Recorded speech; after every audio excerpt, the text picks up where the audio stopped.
today, what I want to hopefully convince you of is that we can use field experiments to make the world a better place.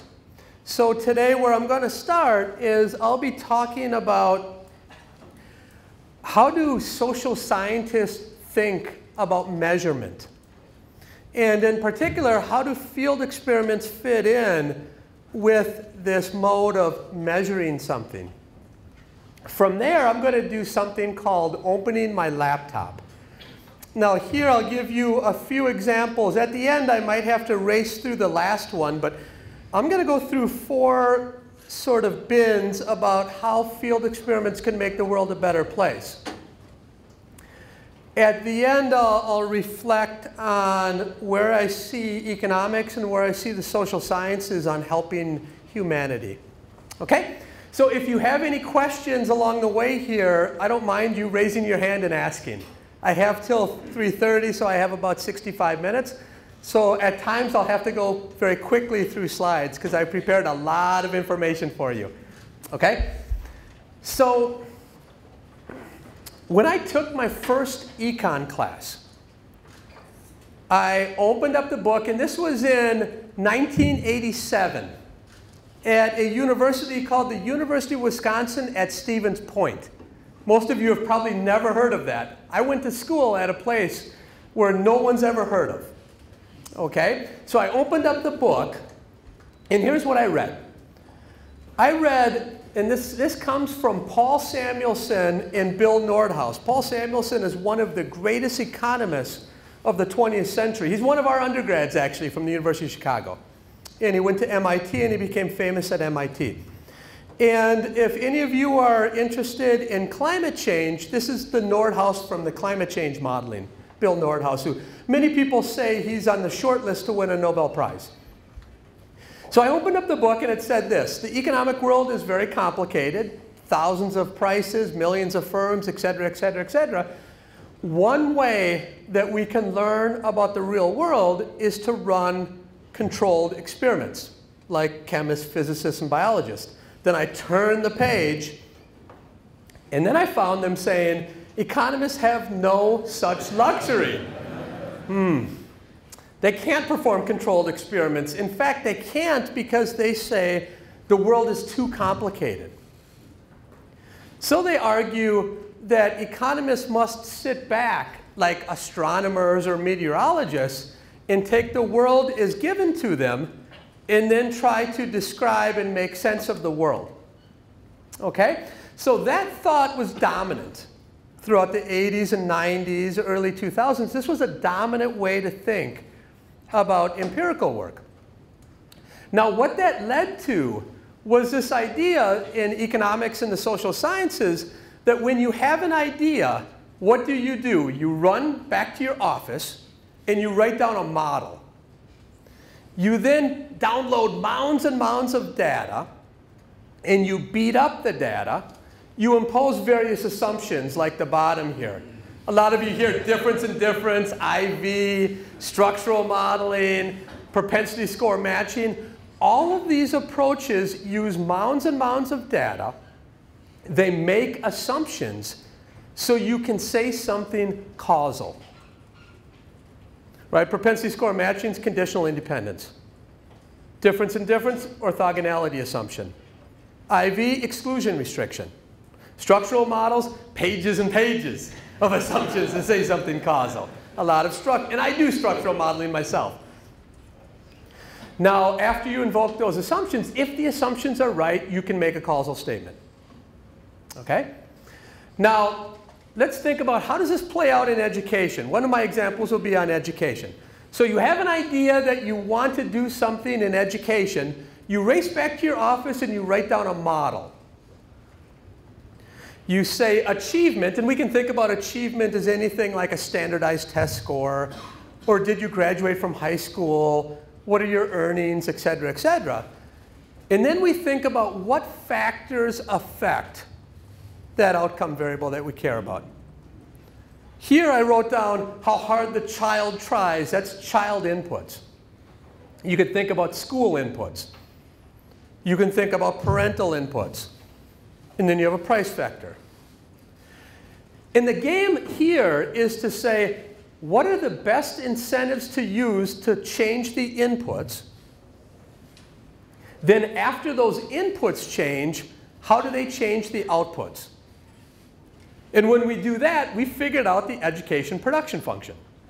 And now we have an idea about what are the best incentive schemes to use, how do these inputs interact with each other, and how do they map into outputs that we care about. Okay? So in the US, we've done that. Back in the 50s and 60s, people were crunching data. And back then, they came out with a big report called the Coleman Report in 1966. And that Coleman Report made very stark conclusions. It said, we need teachers with higher degrees, we need lower student-teacher ratios, and we need to spend more money. That was the advice from the Coleman Report in 1966. And this was about how should we fix public schools. That's what the Coleman Report was after. Okay, so let's see what happened. What I have here is, on the y-axis, the percentage of teachers with a master's degree or higher. On the x-axis, I have bins, 1961, 71, etc. So what you can see here is in 1961, there were about 23.5% of teachers had master's degrees. By the time you reach 2006, it's over 60%. So you could say, check. In the US, in public education, we have now teachers with master's degree or higher at a greater proportion than we used to have. Okay. How about student-to-teacher ratios? Go back to 1970. It was about 22.3 to 1. What have we done? We've lowered it all the way down to close to 15 to 1. Have we lowered student-teacher ratios? Check. How about money? Oh, we spent money. Right? In the US, we're good at that. We're really good at spending money. Back in 1970, these are real terms. Right? These are not nominal, these are real. Back then, we spent about $5,200 per student. Now, over $12,000. Check. Spend a lot more money. Now, what you want to do is say, how have we affected outputs that we care about? One output that, of course, we care about is how many people graduate. Let's look over the same time period. 1970 to roughly 2010. It was 3/4, and if anything, it's gone down a little bit. Not so good. Okay, well, how about standardized test scores? Wow. I haven't cherry-picked here. I have 9, 13, 17-year-olds. You can look at reading, math achievement. It's flat. Now, I want to ask you, how should I interpret the data?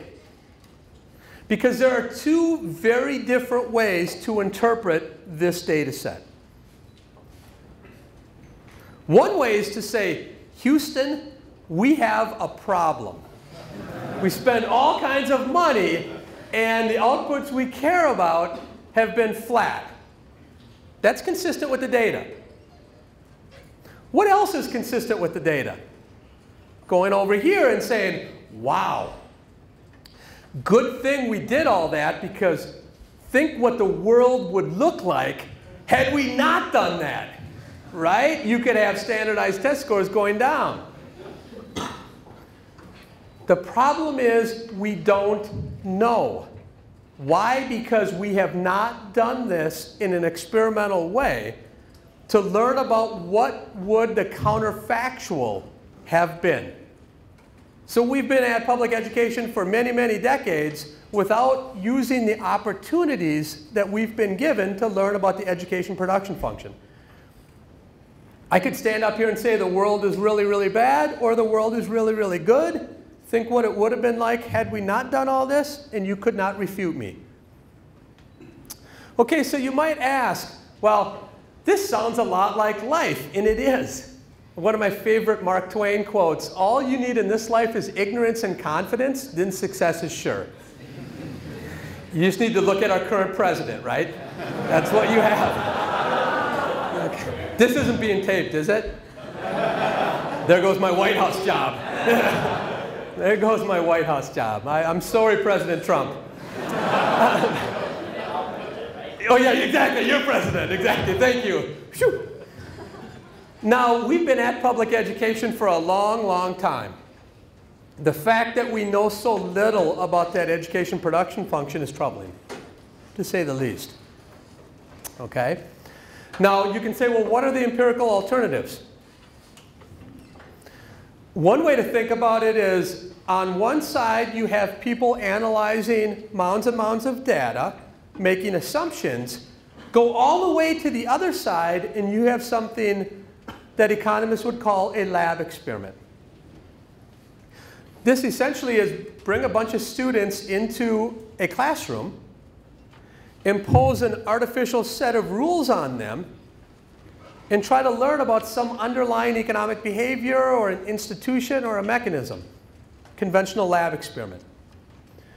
Now, in economics, those have really taken off.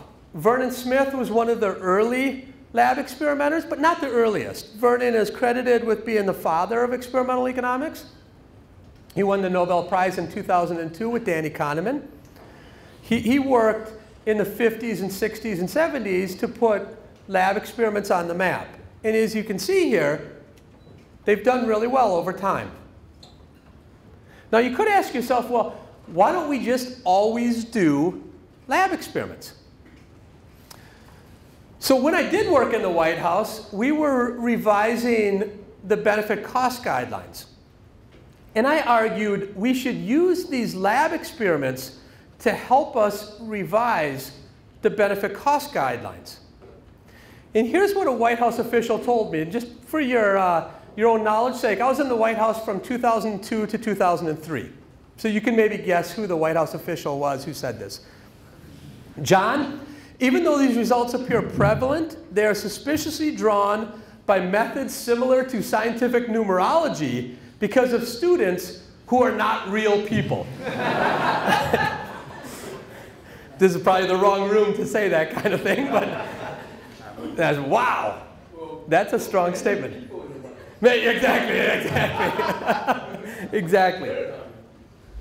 So I went back to the drawing board and I wrote this paper with Glenn Harrison right around the same time. And I thought, you know, if the real problem with lab experiments is a subject pool, it's not very hard to rectify that problem. So Glenn and I said, you know, the first step outside of the lab is to run an artifactual field experiment. So just gather, you know, traders or farmers or whoever and put them into a lab and look at their decisions. Now, what do you think the criticism of that would be? Well, it's an artificial setting. You might have the real people, but the properties of the situation are wrong. Okay. So the next thing Glenn and I defined in this paper was what we called a framed field experiment. Here we begin to add naturalness to the decision-making setting. If you're a trader, you do trading things in the lab. If you're a farmer, you talk about agricultural decisions and maybe risk. But in framed field experiments, people still know that they're being an experimental participant. So of course, people argue that, well, the act of observation affects that which is observed. Heisenberg uncertainty principle. People talk about Hawthorne effects, et cetera, et cetera. So I think where the novelty of my work picks up is the invention of the natural field experiment. This is something that had not been done to this point. In a natural field experiment, you go to a market and you randomly put people in treatment and control without them knowing it. If any of you have ridden on Uber or have flown United Airlines, how many of you have, by the way? Please raise your hand. Okay, a fair number. You have been an experimental participant of mine. Okay, so thank you very much for helping me learn about the real world. Okay, so natural field experiments go to the market, so they're in a realistic setting. But they use randomization to identify the treatment effect of interest. So the assumption that I'm making in field experiments is I have proper randomization. That's the assumption that I need. Then I can identify a treatment effect. Okay? So kind of let's put this into action now and talk about these various field experiments in the different settings. So when we're talking about education, you could say, well, we usually use our classrooms to teach our kids, which is great. We should do that. But we can also use our classrooms to teach ourselves. That's what the proposal is here. Okay? So our lab in education in the last decade or so has been Chicago Heights. And this has been work with, how many of you were here when Steve Levitt came through and gave a talk? Okay, so a few of you. Steve has done a lot of this work with me, okay, along with Roland Fryer, a professor at Harvard. Okay, so our lab is the little square down on the bottom, Chicago Heights. A lot of times people call Chicago, it's hard to see this, but Chicago people call the great city of diversity. And what I want you to do is look at that map, which every green dot is 100 white people, blue dot, 100 African American people, yellow, Hispanic. You do have a good mixture, but it's actually segregated diversity, isn't it? And you have this in a lot of great cities around the world. You have that in Chicago as well. So we've been doing experiments in Chicago Heights for the last, say, decade to try to learn about the education production function. Okay, so I want to go and remember the education production function. I want to pull out the school input and talk about a first experiment looking at the school input. And in America, a big deal is teacher performance pay. My bet is here that's not such a big deal. Teachers aren't paid based on performance, right? And I don't even know if it's even discussed. But in the States, it's discussed. Maybe we should put some of the wages of people based on their outputs or how well their students do. Now in the States, the idea is broadly that merit pay doesn't work. So let me give you a few examples. The Vanderbilt News says teacher performance pay alone does not raise student test scores. Washington Post, the long failed history of merit pay and how the ed department ignores it. Huffington Post, why teacher performance pay won't work. Chalkbeat.org, $75 million teacher pay initiative did not improve achievement. New York Daily News, an educational reform without merit. Performance pay doesn't work, so let's stop wasting money. Now my favorite is the next one. Teachers are not like you economists, John. They don't value money, they value the kids. That's what. I'm glad you're clapping because the teachers union told me that. I thought, here is my Nobel Prize. Because public school teachers represent about 10 to 12% of the workforce in the US. And if I found a group that doesn't value money, I'm in big business. Because these people do not adhere to the common economic model of more money's better than less. Okay? But then I strolled along and I found this. Teachers union endorses bonus plan, just not based on performance. That's unfortunate. There goes my Nobel Prize. They actually do like money, they just don't want to link to performance. Okay, so this is a world that we're entering in to try to use field experiments to see if performance pay can work.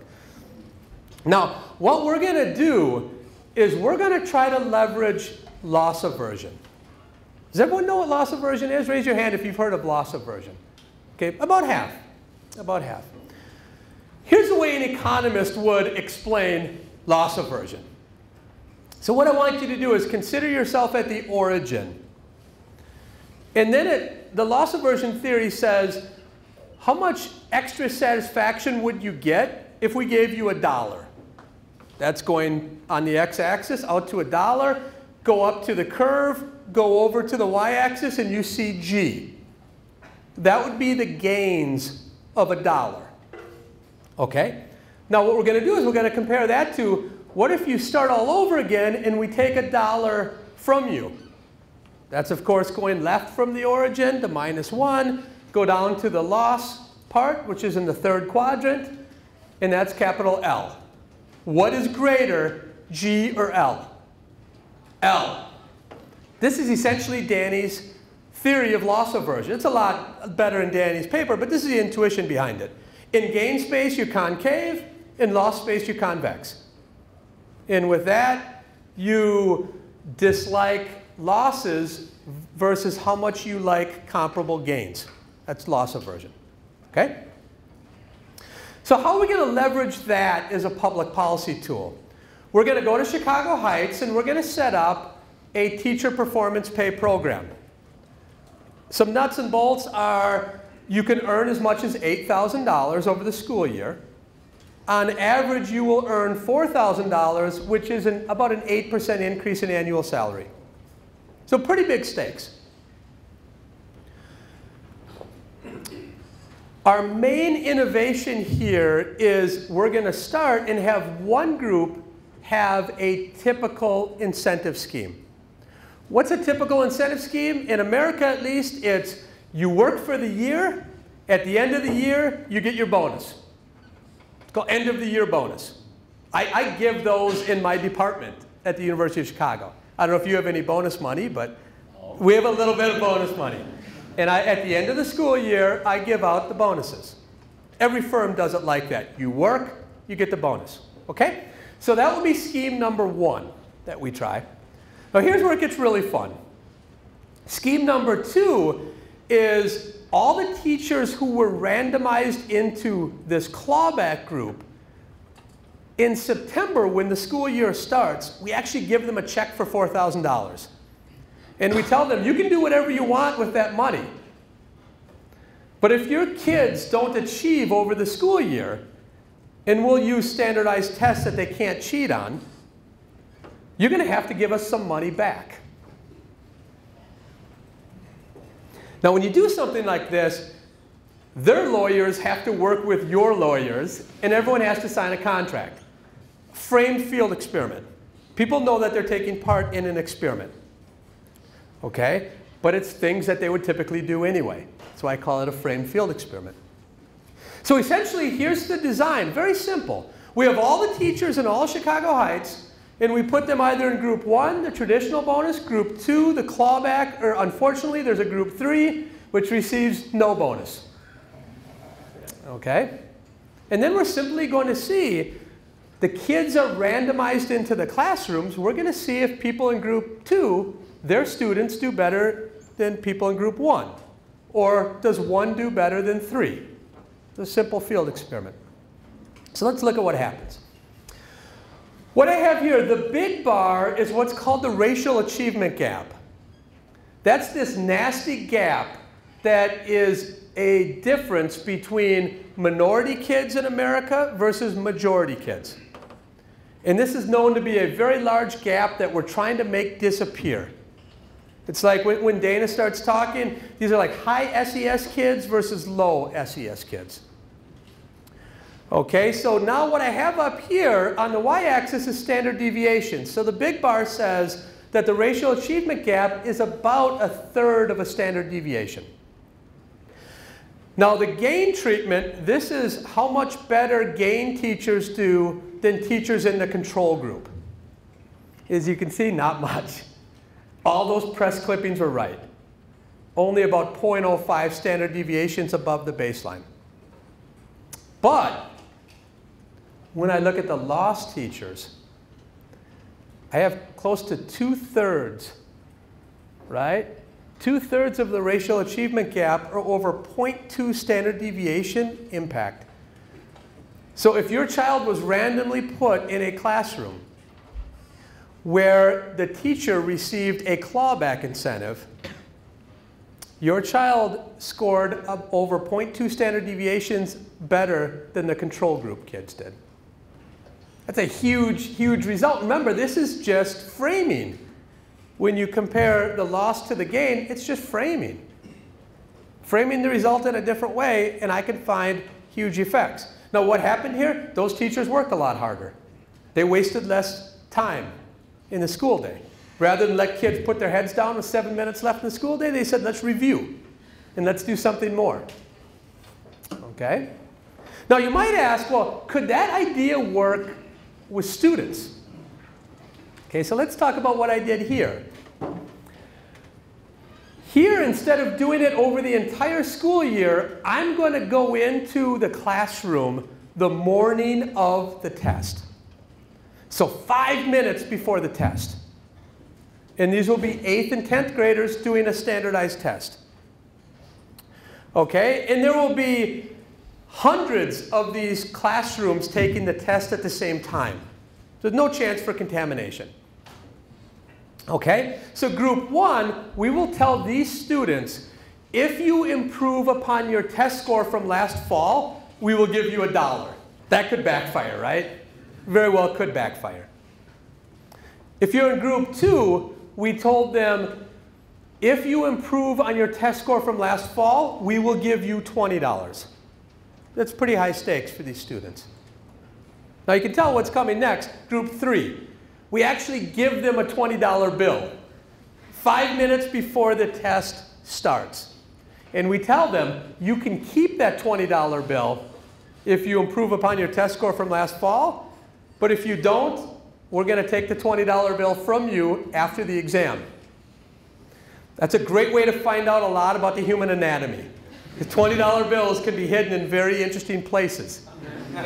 So outside of each of these rooms, there was an armed security officer getting our $20 back. Okay? Group 4 was a control group.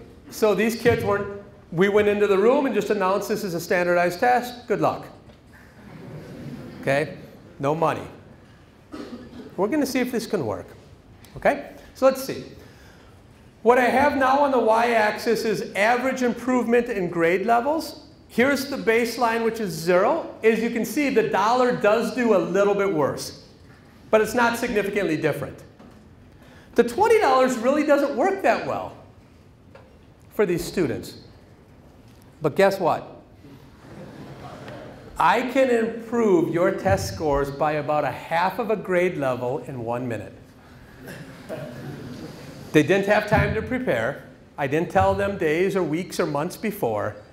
5 minutes before the exam started, using a loss-averse treatment, ½ of a grade level. It makes you wonder, what exactly are we measuring when we do these standardized tests? They're supposed to be about innate ability. But guess what? Intrinsic motivation is not homogeneous across the population. A lot of standardized tests are low stakes for a lot of people. They're high stakes for other people. But we have to take great care in interpreting what the data mean when intrinsic motivation might be a big driver of the test scores. So let's push this a step further and look at some Pisa scores. So Pisa is a test that's used to compare countries. Which country do you think always dominates on the math Pisa? Taiwan. China. China, same thing, China, Taiwan, right? They both dominate. I'm sure they both dominate. So what we did is we said, you know what? Let's go to Shanghai and do the exact same treatment that we just did. Do you think incentives will work in Shanghai to raise test scores? Or do you think in the baseline they're already at their maximum? And what we're going to do then is do the same thing in the US with the Pisa test. And see, well, in baseline, are they at their maximum? What happens when we add incentives to them and their test taking? And that's this figure right here. I want you first to focus on Shanghai. The light bars are the control. The dark bars are treatment. Treatment was exactly what I told you. Give money and take it away. It doesn't matter to students in Shanghai. They do well regardless. Give them money, it doesn't matter. They're at their frontier. But look what happens in the US data. In particular, focus on School 2 regular and School 2 honors. You have kids here in the control who are significantly below Shanghai students, but the moment you add money, The moment you add extrinsic motivation, guess what? Their scores look a lot similar, or a lot more similar to scores from Shanghai.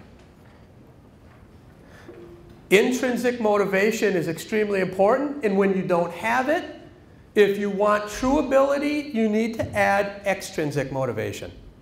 That's what these data show. This is a paper that we haven't even released yet, but it'll be coming out soon. It's written up and being sent around to journals. Okay? So I've used a lot of my time, and I'm only through example number 1. So let's get rolling here. Example, and you can ask me questions about that first set of studies after Dana's talk. So what's another way we can use field experiments to make the world a better place? More giving or sharing, and it's makes some sense today since this is all possible because of a very generous gift, a very generous charitable gift. So I've been studying this market in the US for a long time. This is the way I think about the charitable market. You have government, which sets rules, marginal tax rates, they set rules on charities as well. You have charities and you have people who give money. So a 3-person market. Now, I started in 2012 something called the Science of Philanthropy Initiative. So if you're interested in this, it's called spyhub.org on the internet, and you can find a bunch of charitable giving papers that we've worked on. We primarily focus on the relationship between people and charities. That's what we focused on. It's sort of like the idea about what is the economics of giving. That's what this research agenda is after. Now, if you think about how important is giving, I think in America it's amazing because it turns out to be about 2.5 or 3% of GDP. It's charitable giving of money. If you counted charitable giving of time, it'd probably be 20% of GDP. And when I entered this world in the late 90s, it was interesting because economists just didn't study it. And it was bizarre that you would not want to study such a huge and important market. Here I've just shown you the different levels of giving over time. These are quinquennial buckets. And as you can see, the blue is the largest one. That's individual giving, gifts from a person like me. Okay, so that's what I've studied, is individual gifts. And the experts say, things like charity is the most vibrant and growing sector in our economy. The main problem here is trying to get the apple basket of charity under the right part of the tree. That's where science comes in. Okay? But you can also think about, well, what about optimal tax policy? How should we be designing tax policy to enhance or grow charity should we want to grow it? You can think about social insurance policy. Many private charities in the US provide social insurance to people. You can think about times of devolution. What's happening in America right now? Trump is killing a lot of private organizations that provide public goods, like charities. So in times of devolution, we need these charities to step in. He's killing other parts of government as well. When you look at EPA, that's being just dismantled. Organizations have to step in to provide environmental quality. Now, I'm going to show you something that is, well, it's top secret, but I guess it's not going to be top secret anymore. But we've been working with IRS data. Magna Mogstad and David Novgorodsky and I have been looking at IRS data to try to figure out who's actually giving all that money. So I'm going to show you a few facts that are really astounding to me. What I have here on the x-axis is these are percentile bins of national adjusted gross income. Okay? And the y-axis is the proportion of national declared charitable giving. Okay, so you look at all these buckets, and what jumps out is the 99th percentile. The top 1% of people give about 40% of the charitable gifts. Okay, so now I'm going to dig into that dot. Now on the x-axis, I have the 99th to the 99.9th percentile. I go out to the 99.9th percentile. Wow, they give 25% of charitable gifts in any given year. Now I'm going to dig into that dot. Woo! I'm going to now go from the 99.99th to the 99.999th. That last group has about 1,000 people. You need to make about $32 million a year to be in that last group. So the top 1,000 earners in the States contribute about 13% of charitable gifts. To me, that's truly amazing. So the goal, of course, is to get to those people if you want to raise money. I think in Taiwan we might have one sitting in the room. I'm not talking about me. Okay, so that's kind of fact number one. Fact number two is you can look at individuals' file is either singles or married. So I'm going to dig into singles, and I'm going to look at men and women. Here's a fact that I was shocked by. So here's how to read this. Again, I have percentile of national AGI on the x-axis, and the lighter dots, that gives you the fraction of women in that percentile bin. So for example, if you go to the 50th percentile bin, you see that women represent about 45 to 50% of that bin. But now you go up, and in that same bin, those women give about 65% of the charitable gifts of people in that bin. This is amazing to me because across the entire income distribution, at every income bucket, women are giving about 65 or 70% of the charitable gifts that come from that bucket. So what does that mean? Men are giving 30 to 35%. I was shocked by this. I did not realize it. So we're digging into this fact and looking at when two people get married. Do they tend more toward the woman or the man? And then what sorts of charitable gifts do they make? Because men and women give very different charitable gifts. Let's talk about the field experiments now and what we've learned. So we've been at this for about 20 years, mostly doing natural field experiments. Okay? Working with charities to do natural field experiments. Every time they run a fundraising drive, guess what? The scientist is there saying, let's raise money, but let's learn about the economics of charity at the same time. Okay, number one, most of the time, economists think that the private goods model is the one. That's what all of you have learned, and you learn it in my textbook as well. There's a private goods model to explain how people behave. It doesn't work for charity. That model's wrong and flawed. You need a very different model for charity than the private goods model. Price and non-price incentives matter a lot. So for example, you can use a small donor gift, and that can actually make a person who's never given to your charity give the same amount as a person who has given for 10 years to your charity. It's a small non-price gift. Long-run fundraising success. So we work with charities where we look at inducing people to give today, and then we track that same person over 5 or 10 years. And what's interesting is the initial incentives that you use to get people involved for the first time, that affects long-run giving in very important ways. 4, you could guess this. One size fits all doesn't work. And let's think about gender. Men are much more price sensitive than women. What does that mean? When there's a better tax break for giving, men will respond more than women. So what sensitivities do women have? They give a lot more because of altruism and a lot more because of social pressure. These are two features that are very important for women givers. 5, behavioral economics. Dick Thaler, one of my colleagues, you mentioned Nobel Prizes. Dick just won the Nobel Prize for behavioral economics as a follow-on to Danny Kahneman. Dick did great work in the early 80s. We find a lot of insights from behavioral economics that we can apply to the charitable world. And I want to go through one of those examples for you.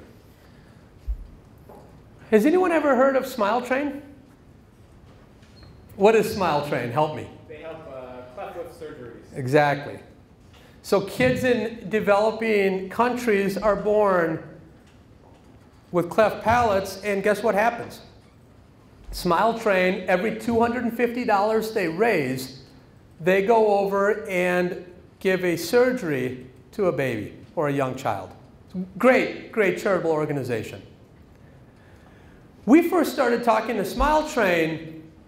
What they do is they send out 1 million pieces of mail every month to new potential donors.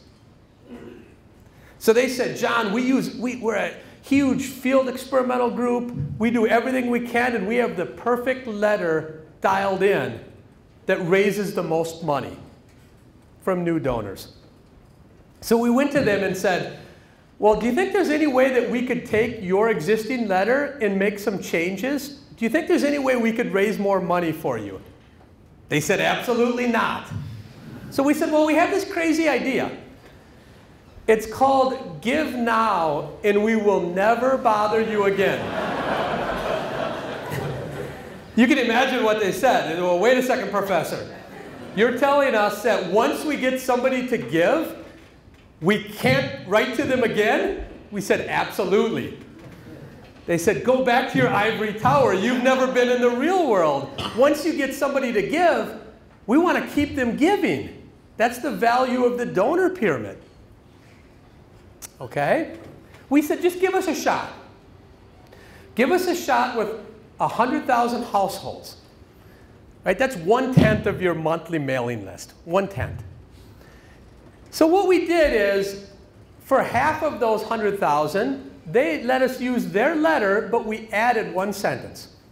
Make one gift now, and we'll never ask for another donation again if you check this box. Let's see what happened in this first once and done experiment. That raised a lot more money. We raised 60,000 in that group versus 20,000 in the control. We raised 3 times more using once and done. 34% of people checked the box. Okay, so now we can't contact them again. But we kept contacting the control group and the 66% of people who didn't check the box.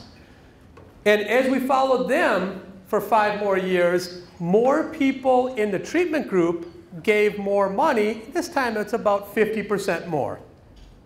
So now we not only raised 3 times more right away, but in the future we also raised more money. And we spent less money sending mailers, right? Because we're spending 34% fewer letters we're sending. So here we thought, wow, this is too good to be true. So we said, let's try it again. But now let's touch more than 4 million people. And let's try once and done. See if it works. Again, make one gift now, check the box, we'll never bother you again. Here's in summary what we find. Gifts are about 100% higher. Wonderful. Future streams are roughly similar. Okay, so the initial result was too optimistic. But this is still pretty good. We're raising twice as much, and in the future, we're raising the same amount. 33% of people check the box, so now we're saving money on the screen of not sending solicitations, which cost about $2 per letter, to people who don't want it. Now, we dug deeper and deeper into why that result held, and what we found is that this was sort of a gift exchange. If you were willing to give up the power of the communication channel, donors reciprocated by giving you money. And many of them did not check the box. Okay? So that's how we use behavioral economics, and Smile Train's still doing this, by the way. I don't know if any of you have gotten this letter, but you might have. And other charities are picking it up, obviously, as well. Okay, now you might say, well, wait a second, John. You just showed us that big donors are the whole game. And that's true. I think my field experiments have largely captured the modal giver, which is good if you want to write down theory and talk about what the modal giver does. But I certainly am not capturing the modal dollar. Okay, so let me be clear about that.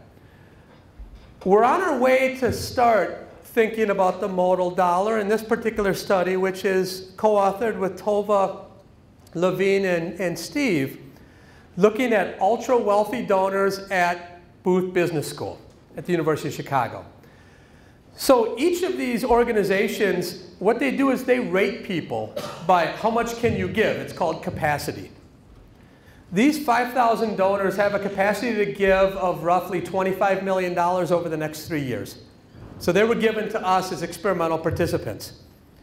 And the idea is, let's explore, using field experiments, whether these people respond the same way as, let's say, modal givers respond in the literature. And what we find, I won't go through all the results, but what we find is that many of the underlying motivations are the same, but the responses take a lot longer. They respond over a lot longer time lag. And when you can look at this paper, it's an NBER working paper. The interventions that we used have generated about $30 million more in incremental donations for Booth.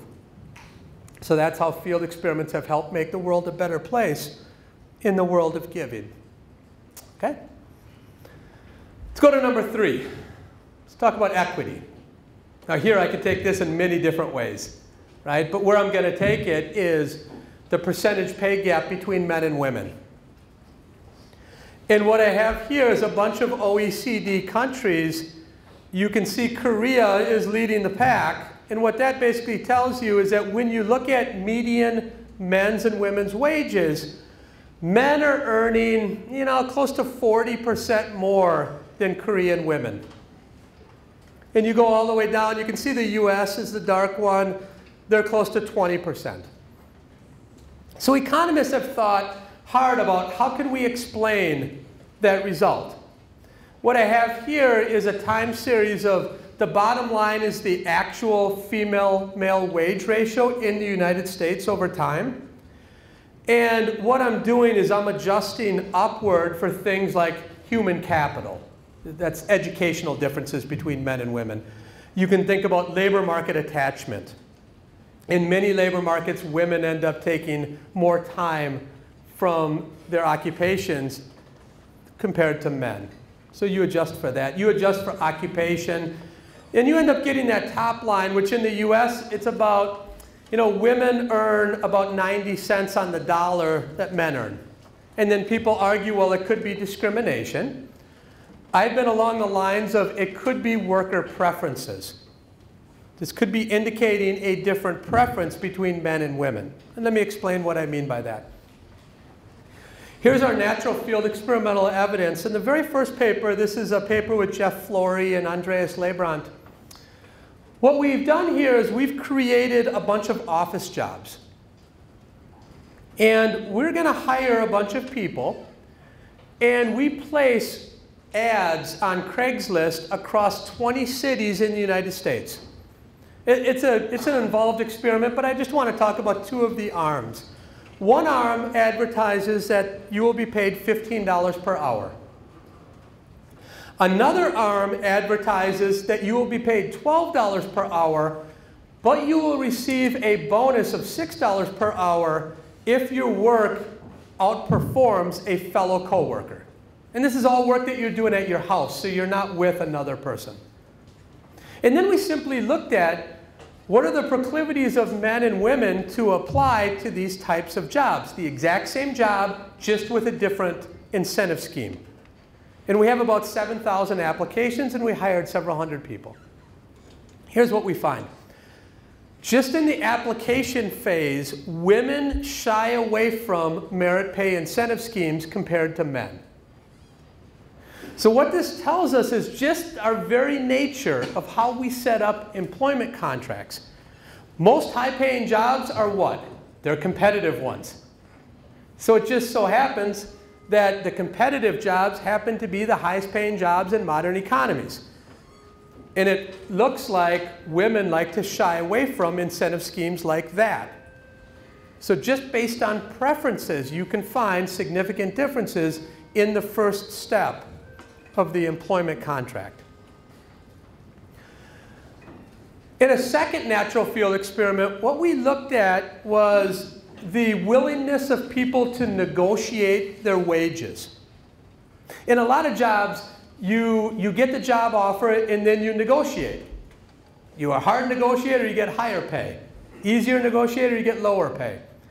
So this is a totally different experiment where we're looking at identical jobs. For one of them, we explicitly state in the advertisement that wages are negotiable.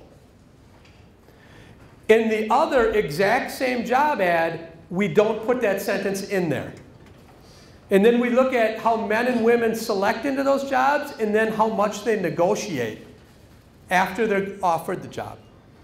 Okay? So what we find is that when the situation is ambiguous, that sentence is left out, women exercise caution in that they will not negotiate in that setting. But men, on the other hand, especially the low-skilled men, the lemons, they negotiate a lot more when it's ambiguous. Now, if you take out the ambiguity, guess what? When you make it clear that wages are negotiable, women negotiate as much as men, and they're better. This is all about ambiguity and something simple in our advertisements. Small, subtle features affect outcomes.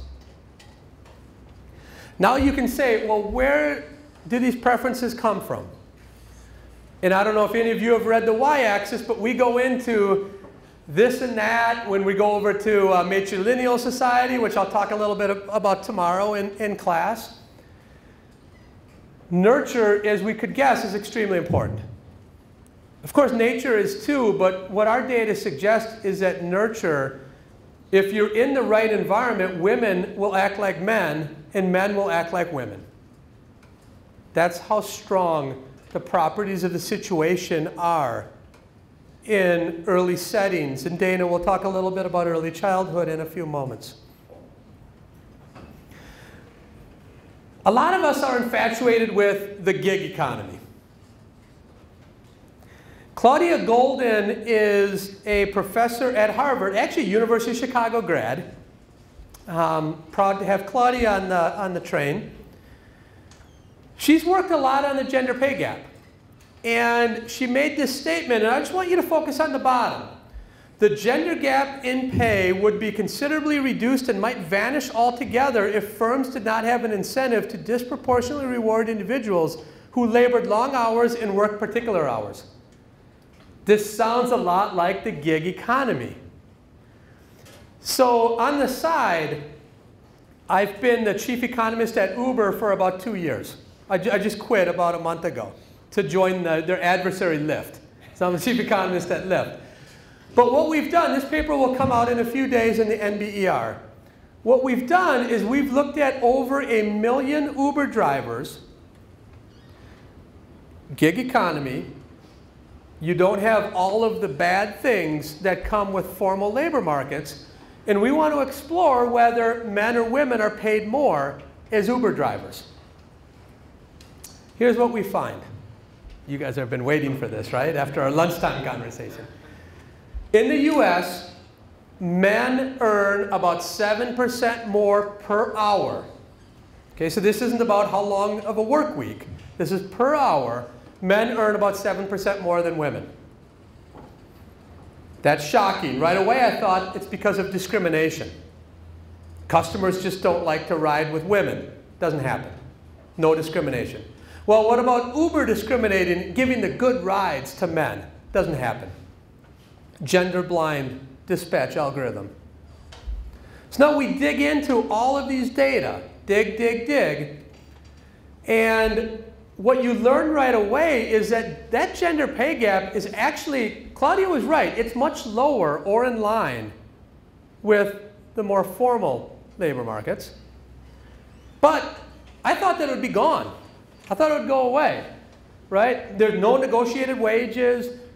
There's no job flexibility penalty. No convex returns to hours worked. Those don't apply. Everyone's paid the same per minute, per mile. So what's happening here?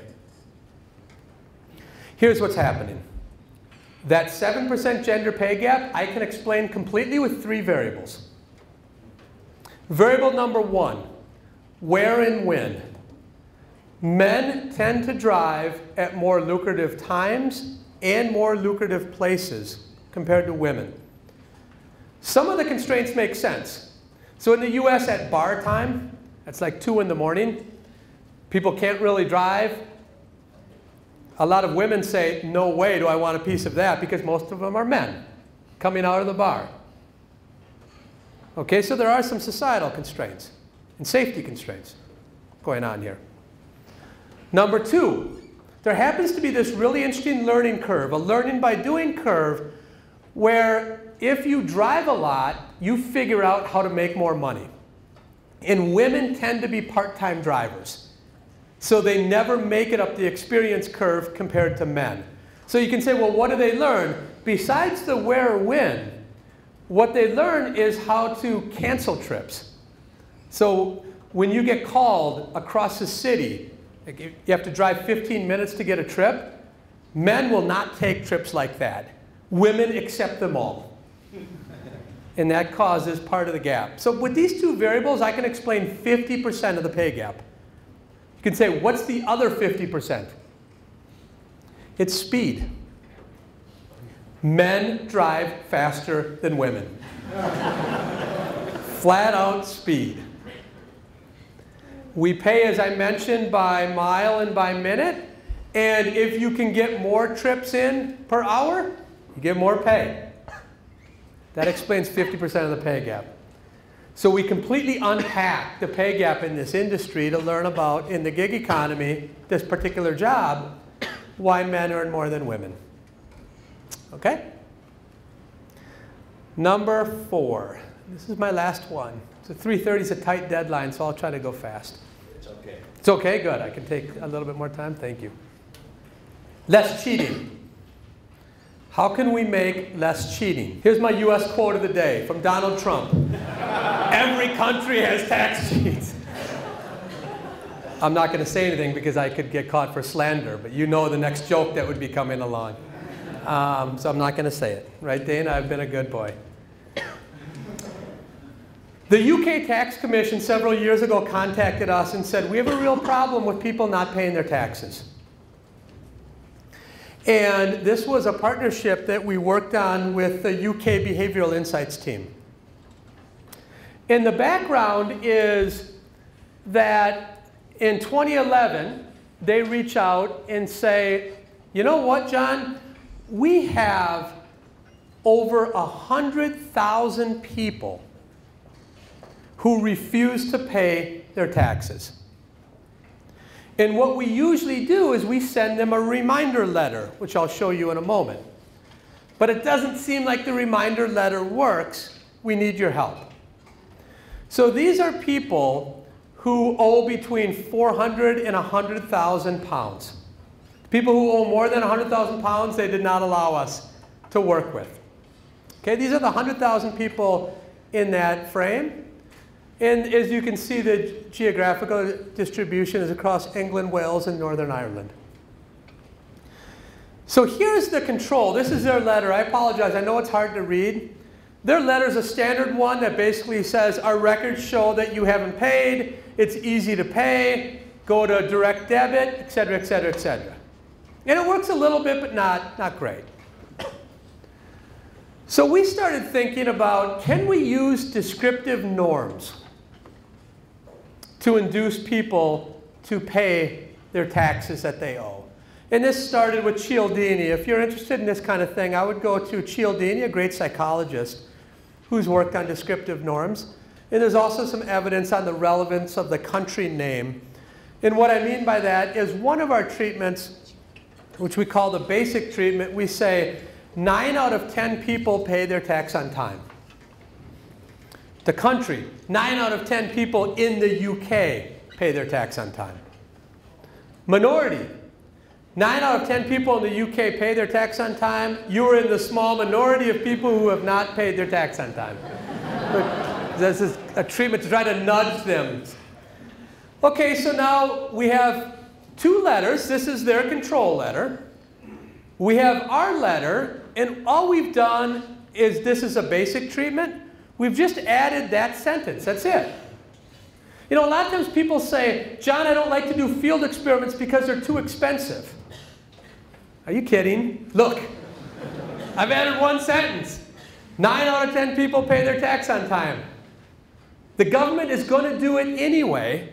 Why not do it experimentally to learn?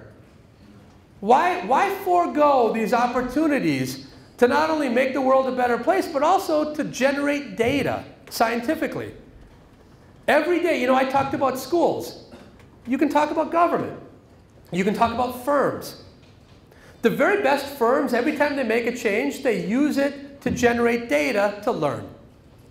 To not only learn A versus B, but to learn why does A do better than B. As a society, we have to make this move. We talk about the data revolution. We need to have a culture of generating data as a revolution. It's free. Why not do it? And as academicians, we need to take the lead and work with people. We have a lot of theories that are easy to test if you have the right partners. So what happens? These moral costs matter a lot. When we appeal to those types of norms and to fairness, we increase the likelihood that people pay their taxes significantly. And you can read about the paper, it's in the Journal of Public Economics. In the end, we raise about $20 million more because of our field experiments, documented by the UK government. So they got really excited and said, well, wait a second. We have this other problem with small businesses.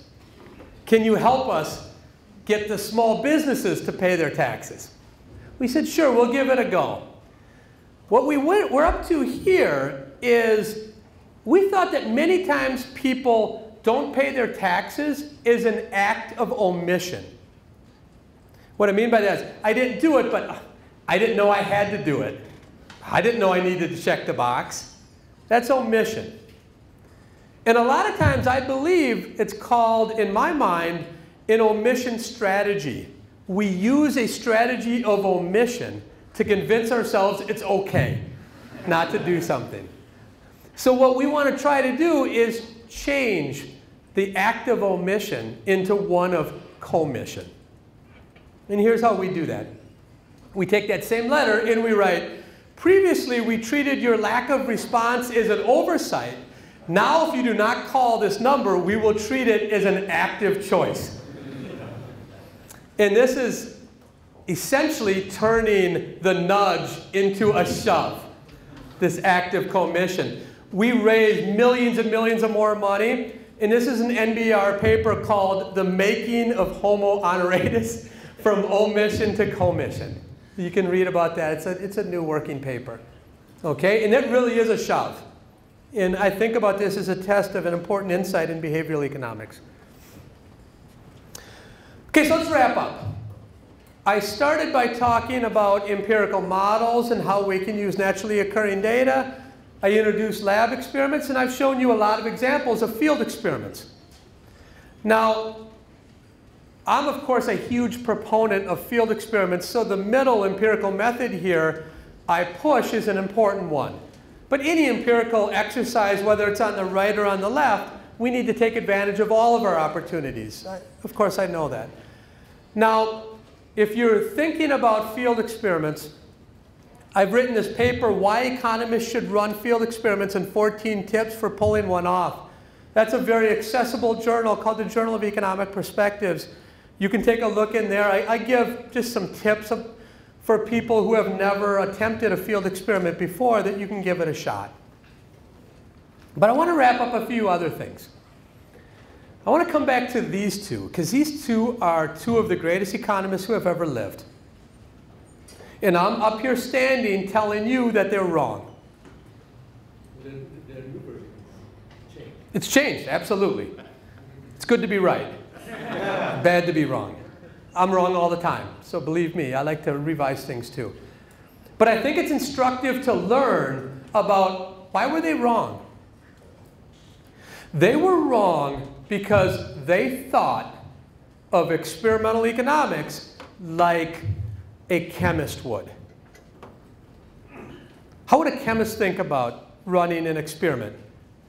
In the lab, what's rule number 1 with your test tubes? What's rule number 1? They need to be clean. I was going to say don't drop them. Don't drop them either. I've done both of those. They need to, why? Because if there's a speck of dirt in the test tube, guess what?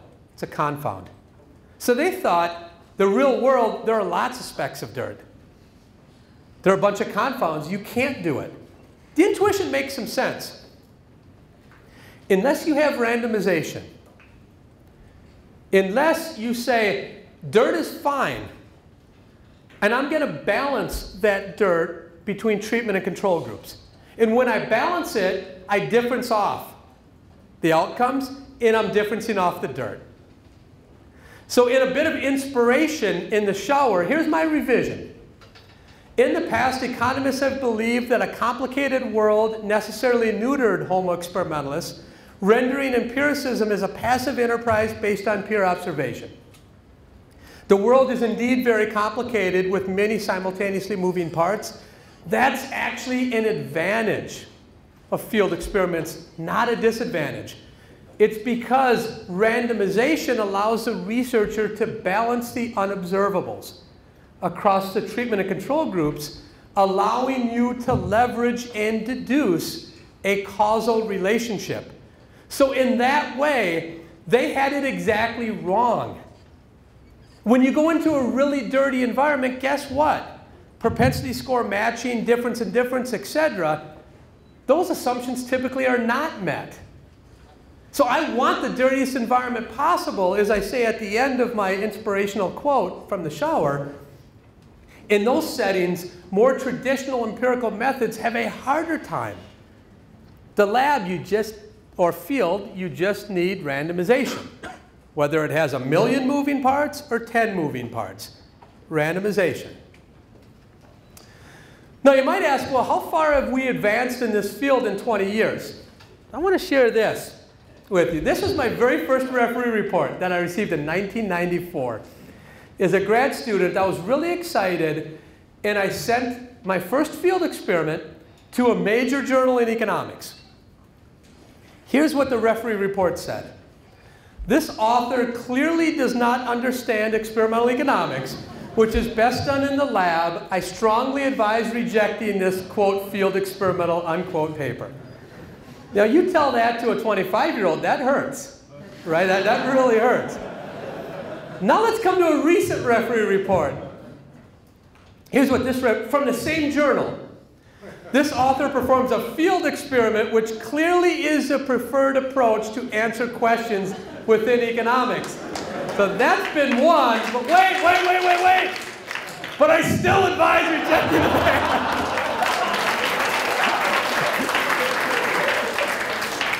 Thank you very much for your attention and time. I apologize for going a few minutes over. I look forward to answering your questions.